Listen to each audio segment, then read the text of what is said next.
మాజీ సీఎం జగన్ పిలుపు మేరకు ప్రకాశం జిల్లా వ్యాప్తంగా వైసీపీ నేతలు పలు దేవాలయాల్లో ప్రత్యేక పూజలు నిర్వహించారు. వైసీపీ జిల్లా అధ్యక్షుడు బూచపల్లి శివప్రసాద్ రెడ్డి, మాజీ మంత్రి ఆదిమూలపు సురేష్, గిద్దలూరు ఎమ్మెల్యే అన్న రాంబాబు మొదలగు వైసీపీ నేతలు వారి వారి నియోజకవర్గాల్లోని దేవాలయాల్లో పూజలు నిర్వహించారు. దైవాన్ని రాజకీయంలోకి లాగడం అనైతికమని అన్నారు.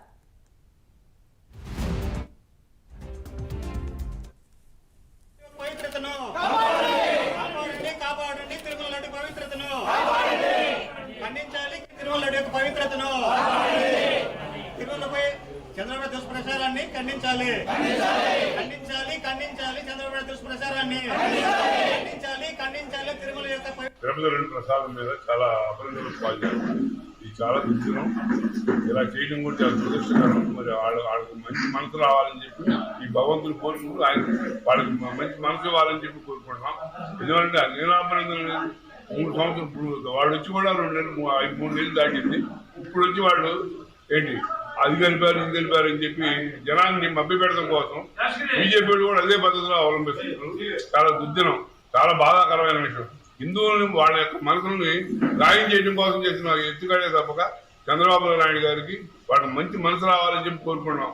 అన్ని మతాల కలయికే హిందూ మతం. అందరూ కూడా మత సామరస్యానికి ప్రతీక శ్రీ వెంకటేశ్వర స్వామి దేవాలయం.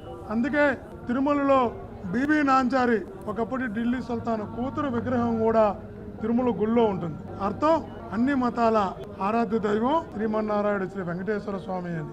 అటువంటి భగవంతుణ్ణి ఈరోజు రాజకీయాల్లోకి, రాజకీయ ప్రయోజనాలకి లాగడం అన్నది అనైతికం, అపవిత్రం. ఇది వీళ్ళు అనుకుంటుంటారు అన్ని వ్యవస్థలను రాజకీయాల్లో వాడుకున్నట్టు. ఏ వ్యవస్థ అయినా సరే దేవాలయ వ్యవస్థను కూడా రాజకీయాలకు వాడుకోవాలనుకుంటే ఆ భగవంతుడు ఈరోజు మాట్లాడలేకపోవచ్చు.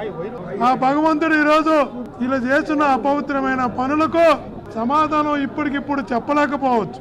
కానీ ఆ భగవంతుడు బలవంతుడు అన్న విషయాన్ని వీళ్ళందరూ గుర్తుంచుకోవాలి.